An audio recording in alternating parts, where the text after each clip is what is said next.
Assalamualaikum warahmatullahi wabarakatuh. Salam sejahtera untuk kita semua. Jumpa lagi di mata kuliah Biologi Molekuler pertemuan ke-9. Pada pertemuan kali ini, kita akan belajar bersama-sama mengenai teknik dasar dalam analisis biologi molekuler. Pada pertemuan kali ini akan dipresentasikan oleh kelompok 7 yang beranggotakan Alfi Anjani, Resti Dwi Oktaviani, Wina Astrianti, dan Wulan Cahya. Yang pertama adalah alat-alat laboratorium. Saat melakukan analisis biologi molekuler pada laboratorium, perlu kita tahu dan kita mengenali alat-alat laboratorium yang akan kita gunakan dalam melakukan analisis biologi molekuler. Alat-alat tersebut diantaranya, yang pertama, mesin PCR atau thermocycler. Mesin ini berfungsi untuk amplifikasi urutan nukleotida serta menentukan kondisi urutan nukleotida dari suatu DNA yang mengalami mutasi. Kemudian ada elektroforensis. Alat ini berfungsi untuk mengukur laju perpindahan atau pergerakan partikel bermuatan dalam suatu medan listrik. Yang keempat adalah vortex mixer. Alat ini berfungsi untuk mencampurkan suatu bahan yang sudah dihancurkan dengan mortar pastel dengan larutan buffer atau hanya untuk mencampurkan beberapa jenis larutan agar menjadi homogen. Serta yang keempat ada UV transluminator. Alat ini berfungsi untuk memvisualkan DNA setelah di-loading atau running dalam DNA elektroforensis. Selanjutnya ada power supply. Alat ini berfungsi untuk memberikan sumber tegangan ke perangkat atau rangkaian elektronika. Selanjutnya ada centrifuge atau cup centrifuge. Alat ini berfungsi untuk memutar sampel dengan kecepatan tinggi yang berukuran molekuler sehingga molekul DNA yang berukuran lebih besar akan mengendap di bawah. Selanjutnya ada ELISA reader. Alat ini berfungsi untuk mengetahui keberadaan suatu antigen dengan antibodi serta mengukur kadar antigen atau antibodi dengan menggunakan alat spektrofotometer. Selanjutnya ada pH meter. pH meter berfungsi untuk pengukuran kualitas air di sistem water treatment, kolam renang, pengukuran pH tanah pada pertanian, kesehatan, dan lain sebagainya. Next, di sini ada mikrotube. Mikrotube berfungsi untuk memisahkan komponen zat atau bahan berdasarkan perbedaan massa zat. Selanjutnya ada mikrotom. Mikrotom berfungsi untuk mengiris spesimen biologi menjadi bagian yang sangat tipis untuk pemeriksaan di bawah mikroskop. Serta beberapa mikrotom menggunakan pisau baja yang digunakan untuk mempersiapkan sayatan jaringan hewan atau tumbuhan. Yang selanjutnya adalah water bath. Fungsi dari water bath yaitu untuk pemanasan pada suhu rendah 30-100 derajat Celcius. Kemudian menguapkan zat atau larutan dengan suhu tidak terlalu tinggi dan menginkubasi kultur mikrologi. Lalu ada hot plate stirrer dan stirrer bar. Fungsinya yaitu untuk menghomogenkan suatu larutan dengan pengadukan. Lalu selanjutnya ada microwave. Cara kerja dari microwave ini adalah yang pertama dengan memasangkan catu daya, kemudian memasukkan larutan ke dalam microwave, lalu mengatur suhu yang diinginkan, dan setelah selesai maka mesin dimatikan. Yang selanjutnya adalah rotator. Rotator ini digunakan untuk mengocok larutan secara perlahan. Lalu ada microplat. Microplat ini digunakan sebagai tempat untuk mereaksikan serum dengan reagen. Dan yang terakhir adalah plat tetes dan plat hitam, di mana kedua alat ini berfungsi untuk mereaksikan zat dalam jumlah yang kecil. Yang selanjutnya adalah bahan pemeriksaan. Sebelum melakukan PCR, komponen yang akan digunakan perlu dipersiapkan. Komponen yang pertama yaitu adalah DNA template. DNA template ini berfungsi sebagai cetakan untuk pembentukan molekul DNA baru yang sama. Template ini dapat berupa DNA kromosom, DNA plasmid, atau fragmen DNA. Lalu yang kedua yaitu larutan oligonukleotida primer, di mana larutan ini berfungsi sebagai pembatas fragmen DNA target yang akan diamplifikasi dan menyediakan gugus hidroksi pada ujung 3 yang diperlukan untuk proses eksistensi DNA. Yang ketiga adalah enzim polimerase DNA. Enzim polimerase DNA berfungsi sebagai katalis untuk reaksi polimerisasi DNA pada proses PCR diperlukan untuk tahap eksistensi DNA. Enzim yang digunakan diisolasi dari bakteri termofilik atau hipertermofilik. Yang keempat adalah DNTP. DNTP ini merupakan suatu campuran yang terdiri dari DATP, DTTP, DCTP, dan DGTP. DNTP berfungsi sebagai building block DNA yang diperlukan dalam proses eksistensi DNA. Yang selanjutnya adalah prosedur khusus dalam laboratorium biologi molekuler. Yang pertama yaitu ada prinsip dasar keamanan laboratorium biologi molekuler. Terdapat 4 dasar keamanan yang perlu diketahui. Yang pertama yaitu merencanakan sebelumnya.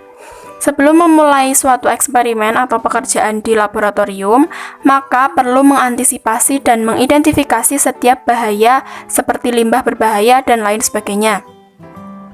Yang kedua yaitu meminimalisasi paparan dari bahan kimia. Jangan sampai bahan kimia yang ada di laboratorium bersentuhan dengan tubuh kita.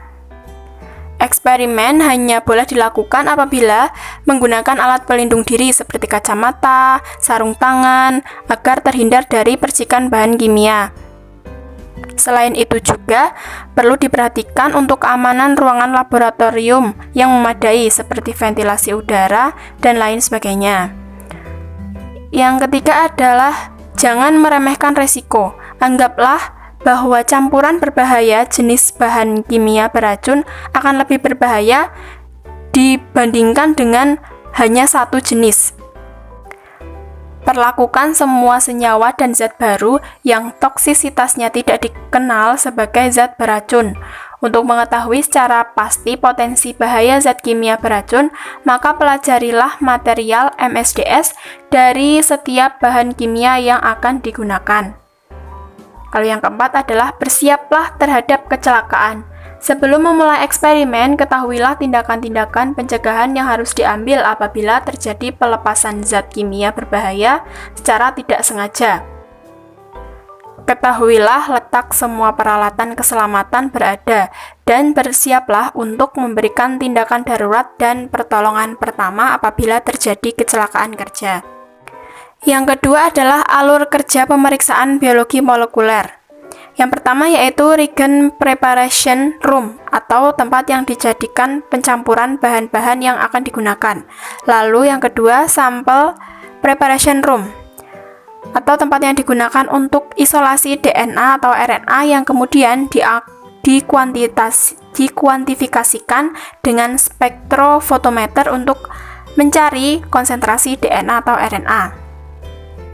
Yang ketiga adalah proses amplifikasi dan deteksi. Proses amplifikasi dilakukan proses pemeriksaan apabila hasil proses sebelumnya berupa DNA maka akan langsung bereplikasi, sedangkan apabila hanya hasil sebelumnya RNA maka ditranskripsi dahulu menjadi DNA baru. Kemudian deteksi yaitu hasil amplifikasi DNA atau RNA dibaca dengan menggunakan alat elektroforesis. Lalu yang keempat adalah dokumentasi yaitu untuk melihat hasil dari elektroforesis. Yang ketiga adalah jenis-jenis teknik dasar analisis biologi molekuler. Yang pertama yaitu adalah teknik dasar analisis biologi molekuler untuk asam nukleat DNA. Ada beberapa jenis teknik dasar analisis biologi molekuler untuk asam nukleat. Di antaranya yaitu hibridasi dengan prob asam nukleat dalam bentuk larutan. Berdasarkan dasar pemikiran bahwa rangkaian potongan DNA sangat spesifik untuk produk akhirnya dan bahwa asam nukleat berinteraksi satu sama lain melalui hubungan pasangan basa, prob asam nukleat dapat diciptakan untuk mengidentifikasi potongan DNA tertentu dengan mensintesis protein pemancing dengan rangkaian yang merupakan komplementer terhadap potongan DNA yang dituju.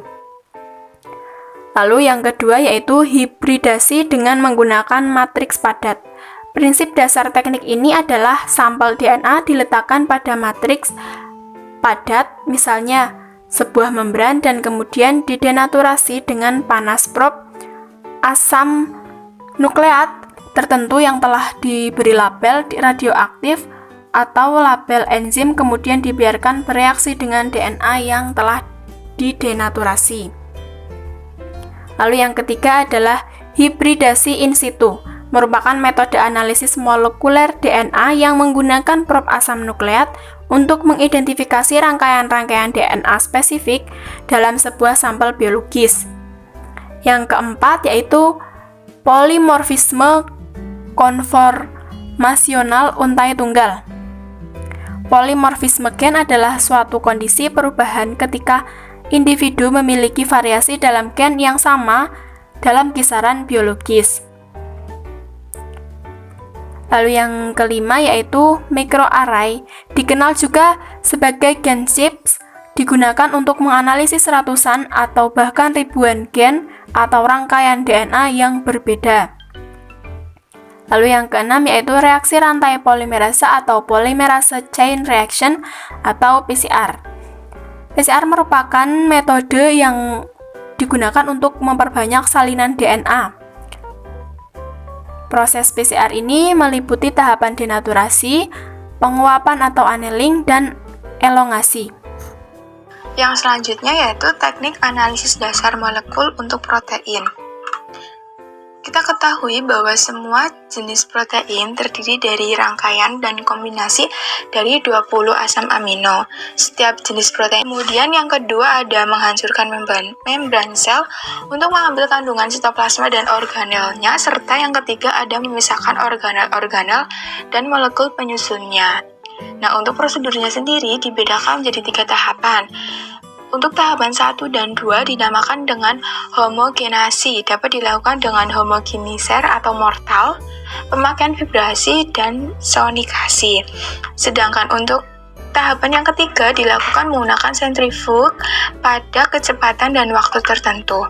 Untuk analisa protein dalam plasma atau serum darah, protein fraksinasi 1 dan 2 tidak diperlukan karena protein sudah terlalu dalam plasma darah. Namun, sentrifug tetap dilakukan untuk mengendapkan sel darah, sehingga protein yang terlalu dalam plasma atau serum dapat menjadi supranatan. Kemudian, metode pemisahan protein. Nah, metode pemisahan protein dibagi menjadi beberapa jenis.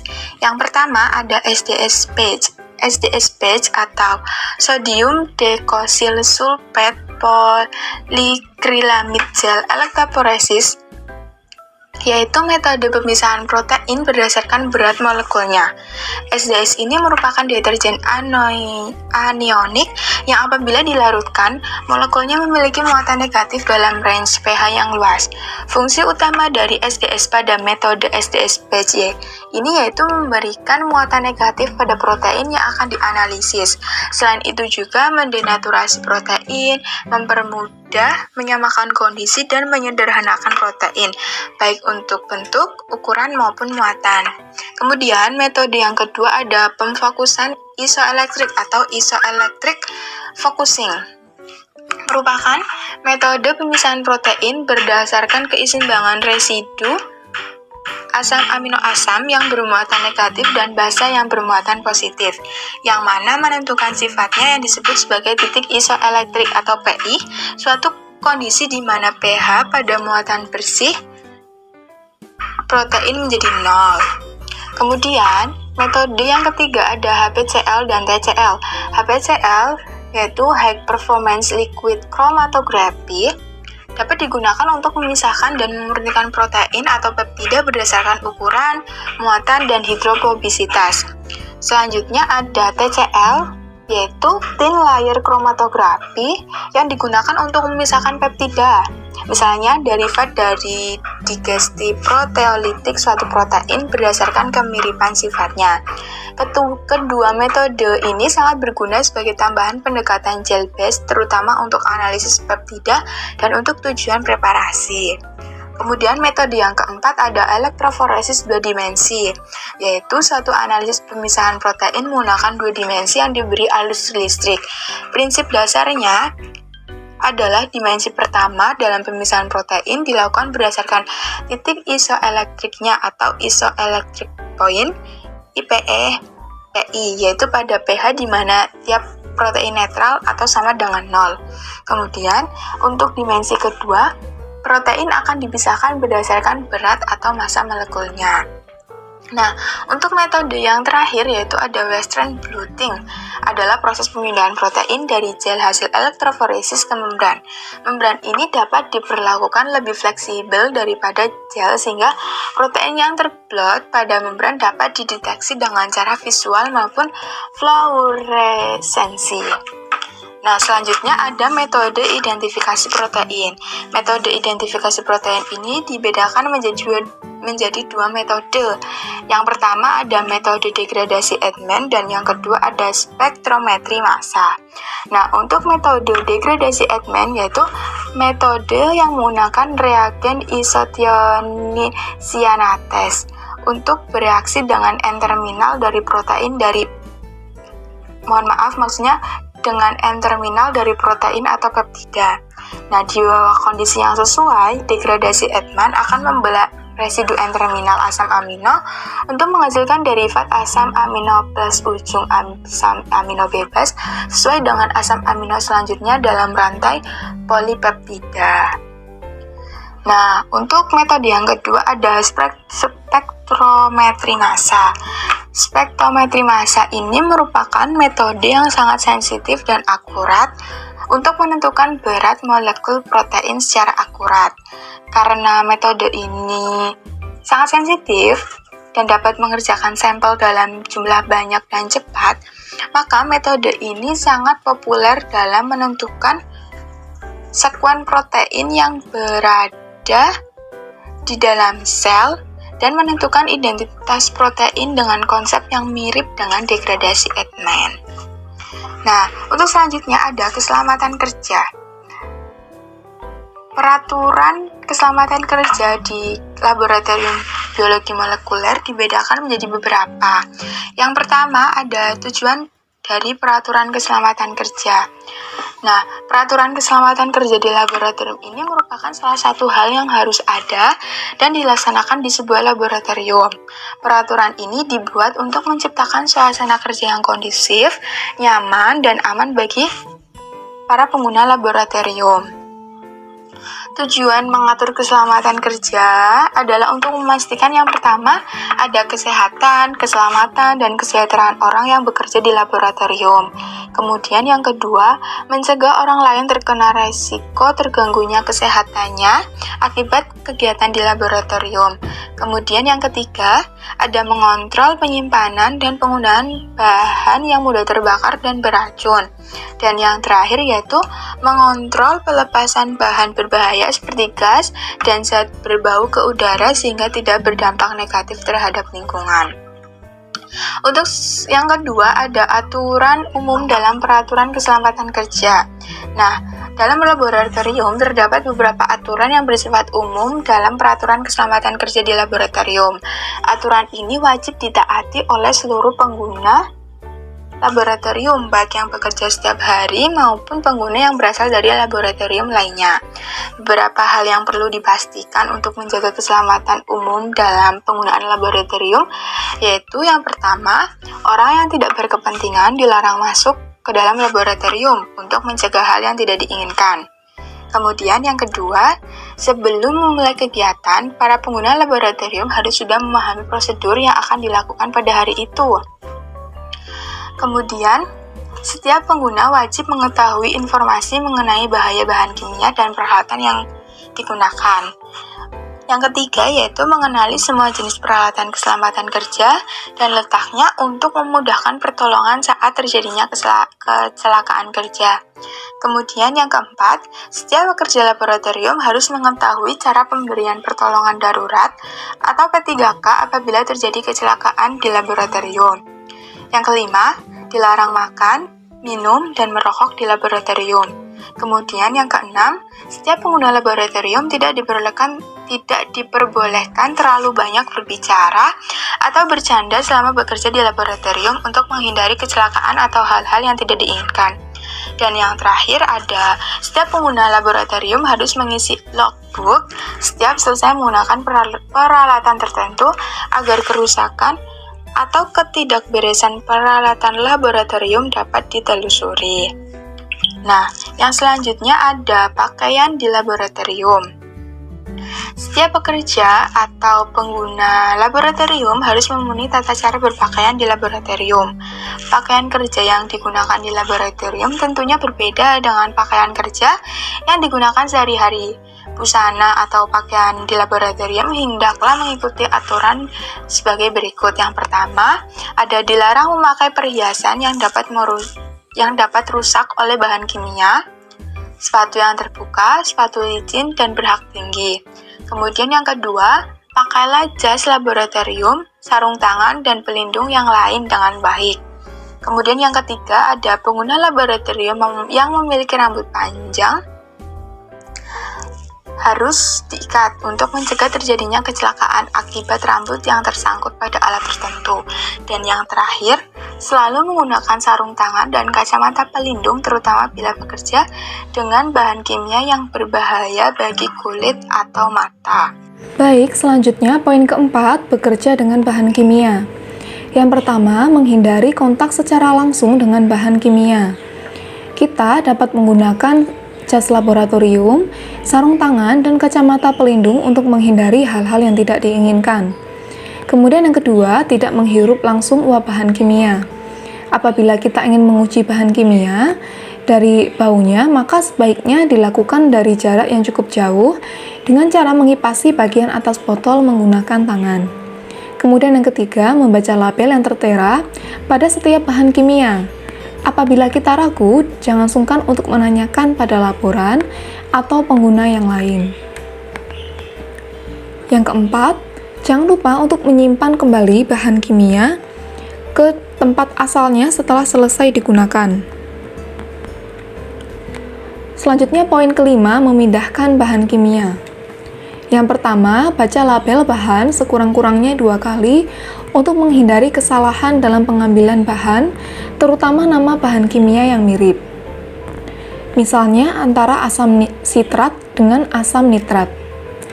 Kemudian yang kedua, pindahkan sesuai jumlah yang diperlukan.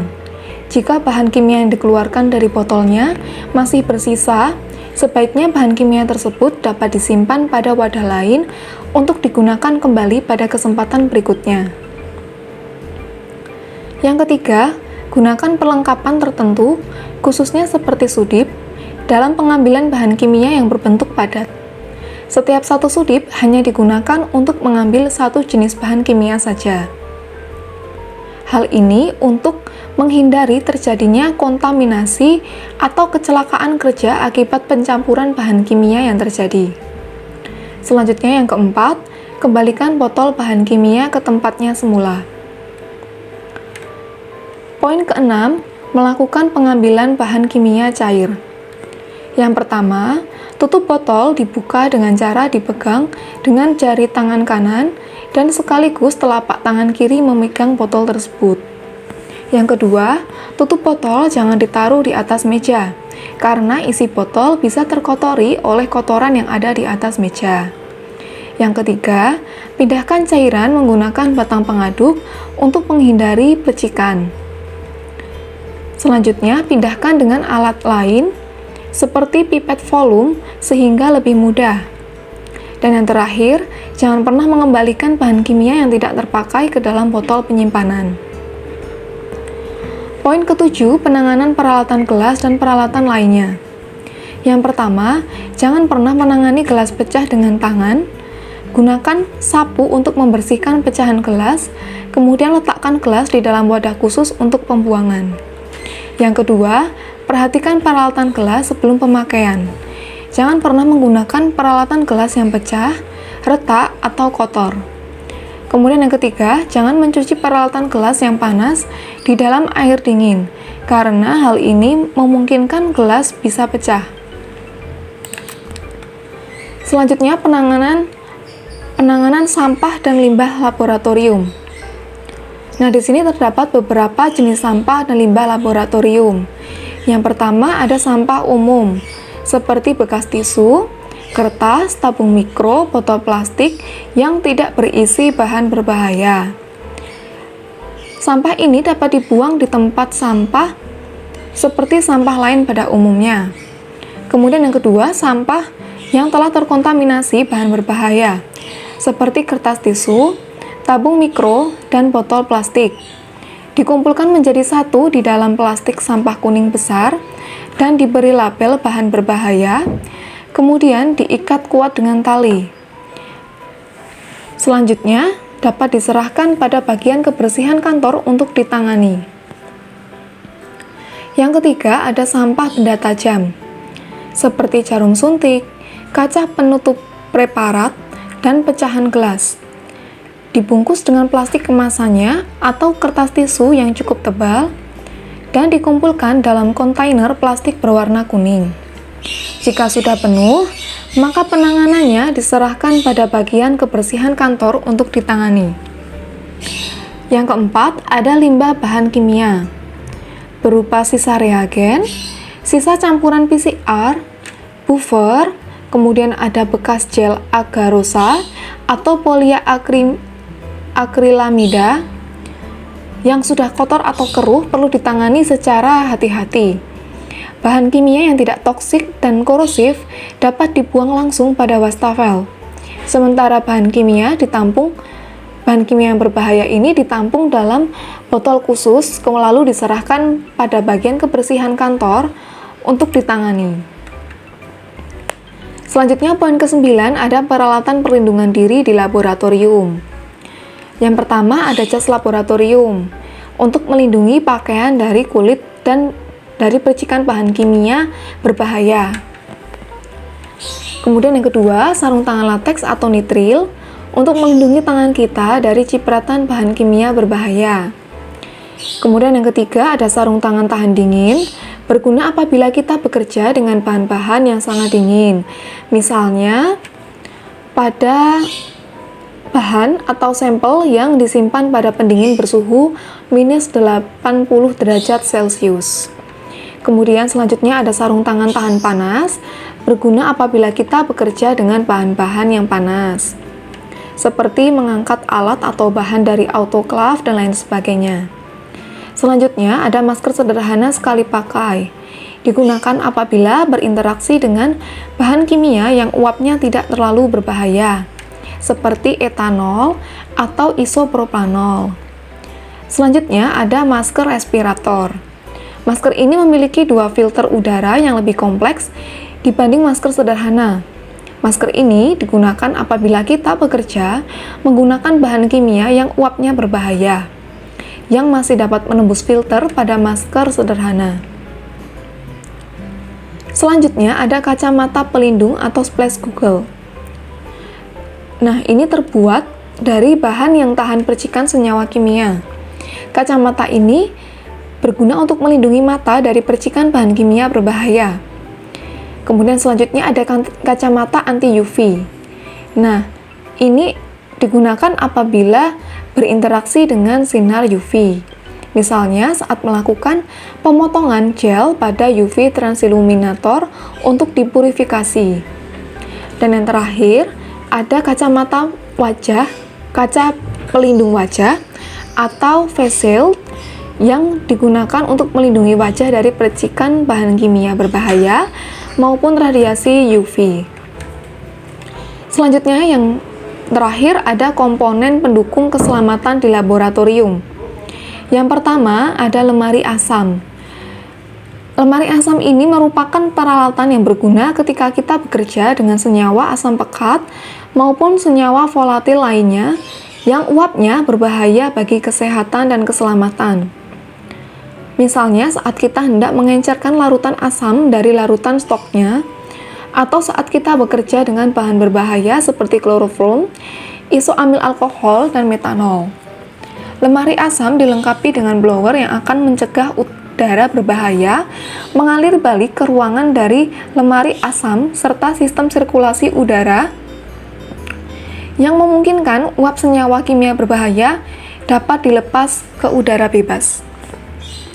Yang kedua, ada kamar gelap.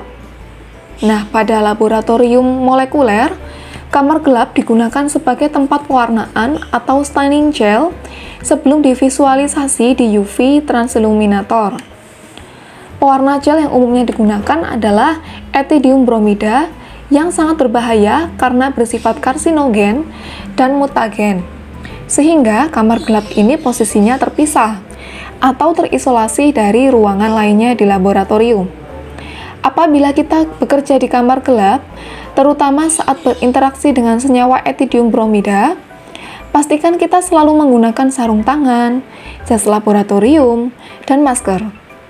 Selama kita bekerja di kamar gelap, kita tidak diperbolehkan mendatangi bagian laboratorium lainnya yang terbebas dari paparan senyawa ethidium. Setelah kita selesai bekerja di kamar gelap, sarung tangan yang kita gunakan harus dilepas dan dibuang serta diganti dengan yang baru. Selanjutnya yang ketiga ada tabung pemadam kebakaran. Tabung ini berfungsi untuk memadamkan api apabila terjadi kebakaran di laboratorium. Tabung ini umumnya ditempatkan pada lokasi-lokasi strategis yang dapat dengan mudah dijangkau oleh semua orang. Dan yang terakhir, petunjuk arah keluar atau evakuasi. Petunjuk arah keluar seringkali berguna apabila terjadi kecelakaan yang besar, semisal kebakaran hebat atau bencana alam, seperti gempa yang membuat orang-orang yang bekerja di laboratorium harus dievakuasi keluar. Petunjuk arah ini biasanya ditempel di lokasi strategis yang dapat dibaca semua orang atau menggunakan neon box sehingga terlihat dengan mudah. Nah, sekian presentasi dari kelompok kami. Kurang lebihnya mohon maaf. Wassalamualaikum warahmatullahi wabarakatuh.